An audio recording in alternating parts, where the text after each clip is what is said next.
Progress. 여러분, 안녕하십니까? 오늘 또 하나님의 말씀을 찾아오신 여러분을 환영합니다.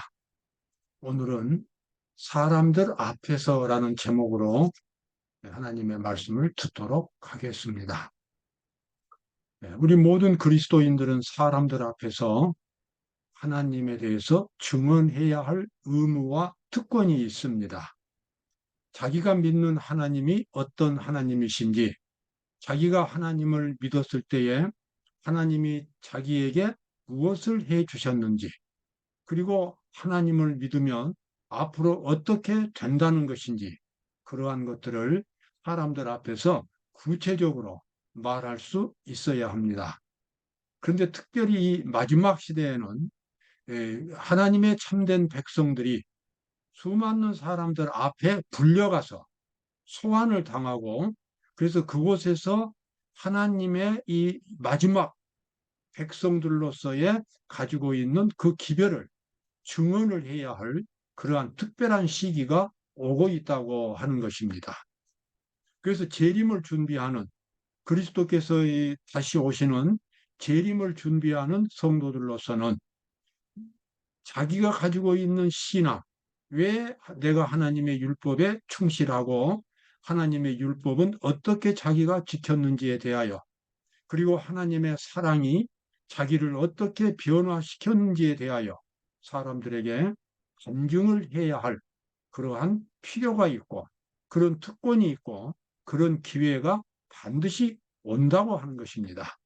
그래서 비록 자기가, 우리 성도들은 자기가 목사가 아니라도, 장로가 아니라도 다른 사람들에게 성경을 가르치는 그 같은 위치에 있지 않다 할지라도 끊임없이 사람들에게 자신의 신앙을 증언하는 그런 훈련이 지금 필요하겠습니다. 마태복음 10장 32절, 33절에 주님께서 하신 말씀이 나오죠.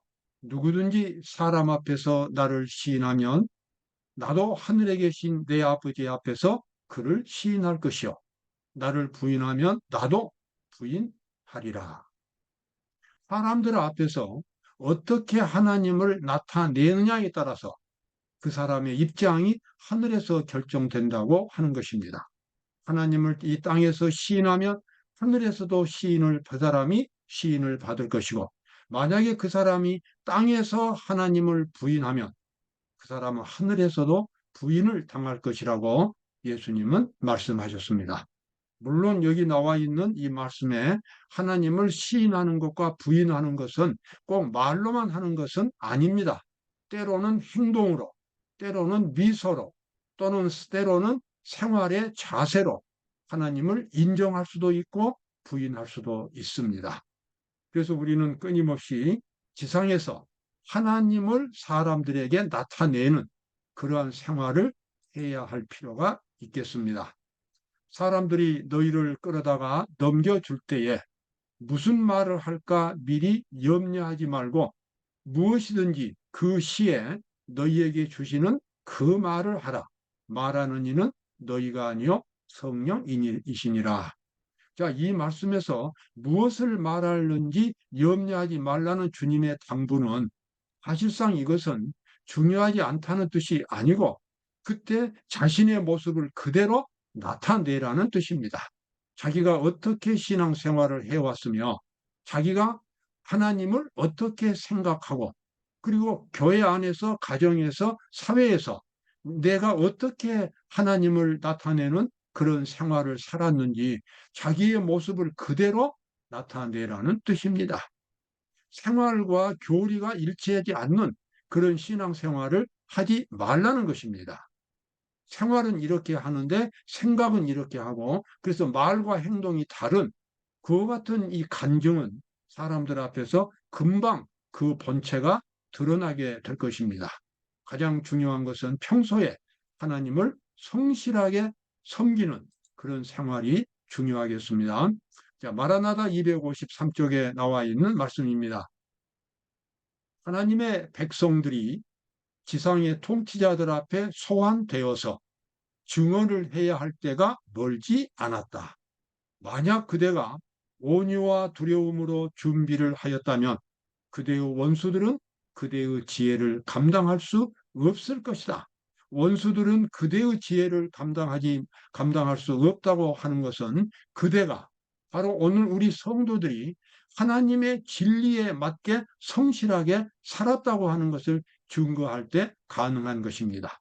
이론으로만 그렇게 제시하고 실제 생활이 그렇게 받쳐주지 못할 때는 그 사람은 거짓 증언이 될 것입니다. 그러나 하나님의 말씀대로 평소에 믿고 생활을 했다면 그 생활 자체가 그때 그 시간에 하나의 웅변이 되어서 진리를 사람들에게 보여줄 수 있게 될 것입니다. 수많은 사람들이 하나님의 진리를 몰랐거나 하나님의 진리를 알아도 외면했거나 하나님 앞에 정직하게 나올 수 있는 그와 같은 기회를 묵살한 사람들이 여기 실제로 하나님을 만난 사람, 하나님의 말씀대로 살아온 사람, 그리고 하나님의 율법을 지키며 살아온 하나님의 율법에 순종하는 그런 생활을 산 증언을 바라볼 때에 그들의 마음속에 큰 깨달음을 가질 수 있게 될 것입니다. 투쟁이 새로운 국면으로 들어가고 사람들의 마음이 유린데 하나님의 율법을 향하여 돌아서면 사탄은 분노하게 된다. 그 기별에 따르는 능력을 보고 그 기별을 반대하는 자들은 발광할 것이다. 지금 기독교 안에는 잠재되어 있는 문제가 있습니다. 하나님의 율법 문제입니다. 수많은 그리스도인들이 하나님의 율법은 폐지됐다라고 주장을 합니다. 매우 이상한 주장입니다. 그리고 그렇게 주장하는 가장 그 키가 되는 하나의 전환점이 되는 열쇠는 안식일 때문에 그렇습니다. 자기들이 안식일을 안 지키니까 안식일이 들어있는 십계명을 부인하게 되고 십계명을 부인하게 되니까 하나님의 말씀대로 살지 않아도 구원받을 수 있다고 하는 그런 논리에 도달하게 됩니다.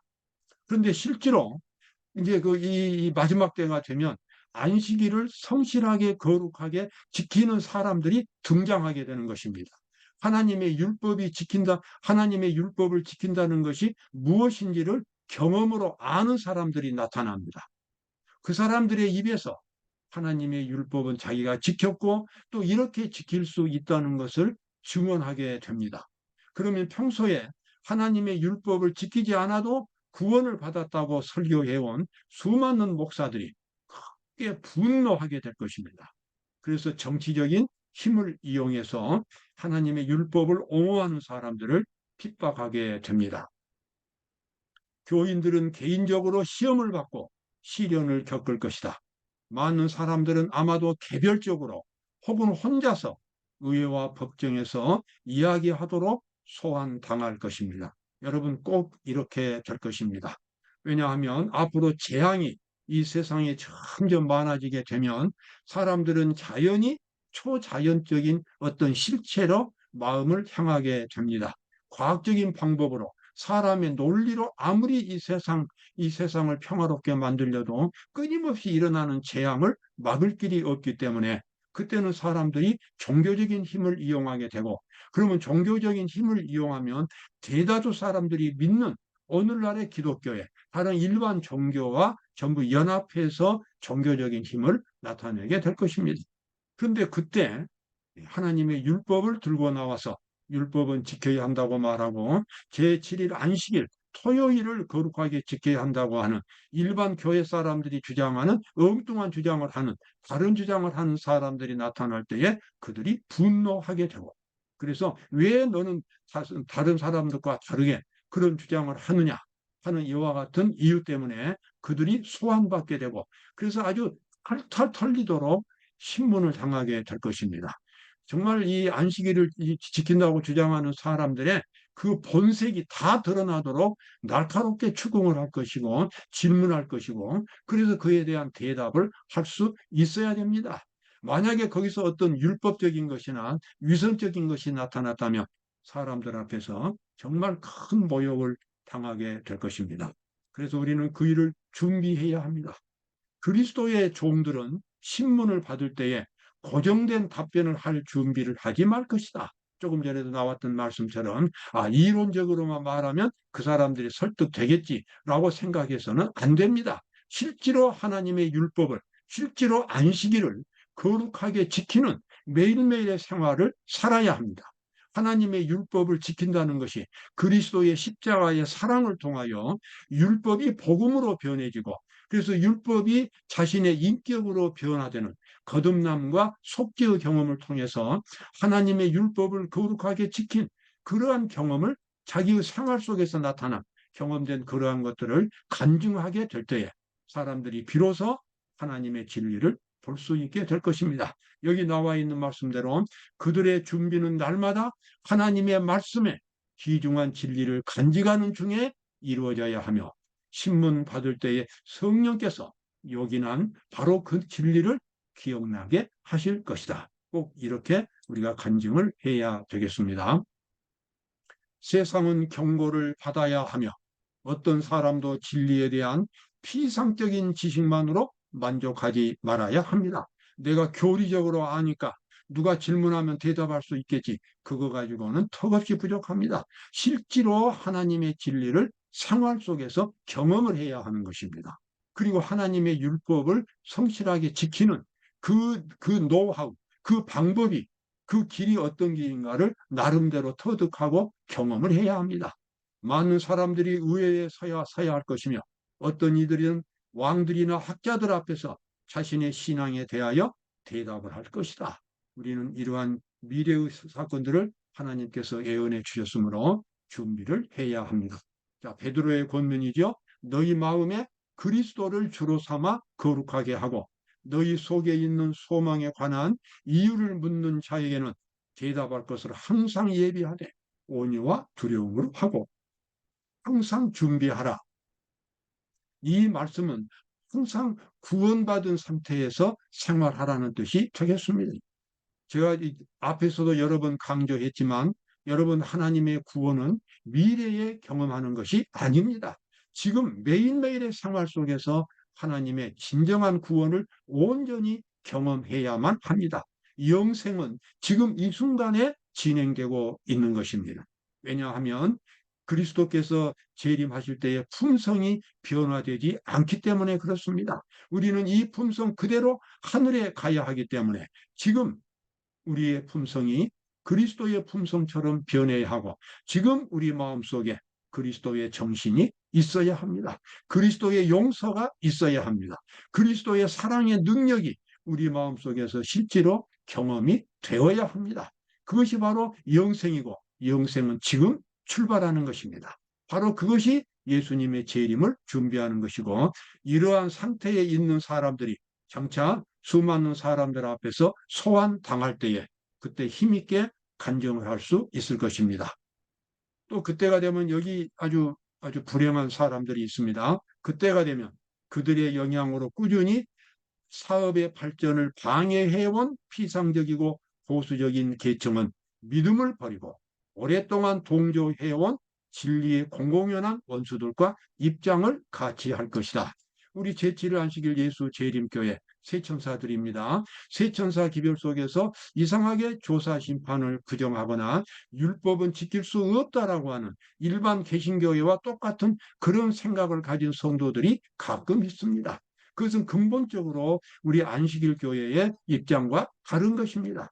우리 안식일 교회 마지막 때에 남은 무리는 율법을 성실하게 지키는 사람들이고, 지금 하늘에서 진행되는 그 심판에 맞추어서 자기 자신을 매일매일 심판하면서 그리스도의 의로 매일매일 충만하게 채워가는 그 같은 성화의 경험을 매일매일 갖는 사람들이 바로 마지막 때에 우리 남은 무리들 세천사들이 될 것입니다.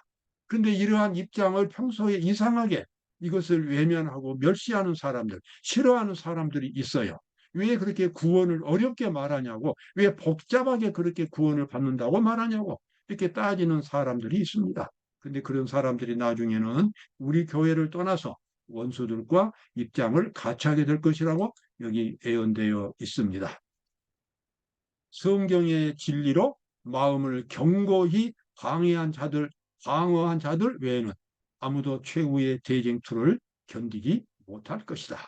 여러분 평소에 하나님의 말씀을 깊이 연구하고 그 말씀 속에 나타난 하나님의 뜻을 반드시 생활 속에서 실천하고 그리고 자기의 타락한 모습을 끊임없이 회개하고 끊임없이 깨어지고 그리스도의 정신으로 새롭게 옷을 입고 이러한 일들을 우리는 평소에 매일매일 거룩한 백성들 우리들은 해야만 할 것입니다. 바로 그것을 가지고 앞으로 간증할 수 있기 때문에 그렇습니다. 그러므로 우리는 천금 같은 귀중한 이 시간을 헛된 일로 낭비할 수가 없겠습니다. 우리가 아무리 자신을 존경스럽고 예의 바른 사람이라고 여길지라도 영원히 하나님과 이웃을 향한 사랑으로 침례를 받지 못했다면 우리는 진정한 의미에서 선함에 도달하지 못했으며 하늘에 적합한 사람이 되지 못했다. 여기 우리 모두가 기억해야 할 중요한 표현이 있습니다. 사랑의 침례입니다. 그리스도의 십자가의 거룩한 사랑으로 침례를 받아야 한다고 하는 것입니다.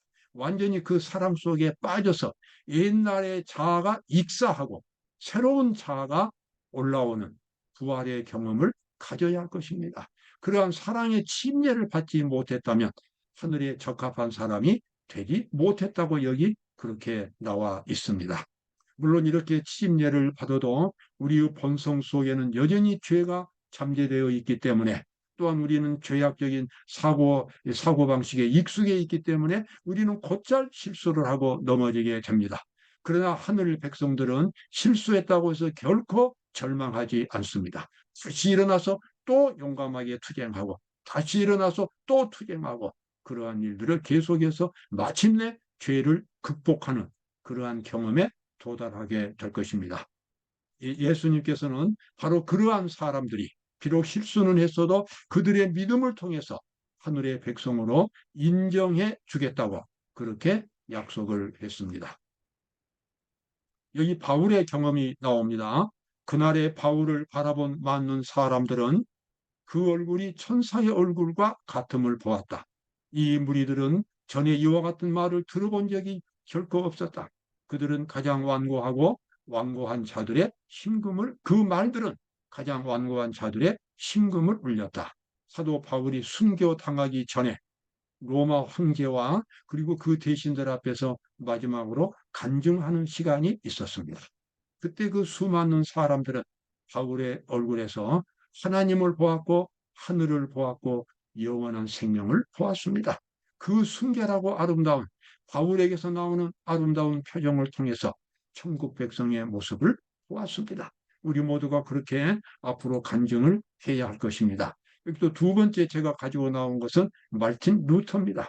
말틴 루터는 종교 개혁을 했기 때문에 교황청으로부터 심한 핍박을 받았고 그래서 이제 이 신성 로마 제국 황제 앞에 불려가서 이제 간증을 하게 되었습니다. 이와 같이 그 의인은 하나님의 말씀에 확실한 기초 위에 서 있었다. 하늘의 빛이 그의 얼굴을 비추었다. 잠시 동안 온 회중은 경탄한 나머지 조용해졌다. 많은 그때 군중들, 황제를 포함해서 대신들은 마틴 루터의 그 얼굴에서 하늘의 빛을 보았고 그리고 마음의 감동을 받았습니다. 우리 모두가 이렇게 되도록 준비를 해야 할 것입니다. 여러분 오늘도 기쁨과 감사가 넘치는 하루가 되시기를 바랍니다. 감사합니다.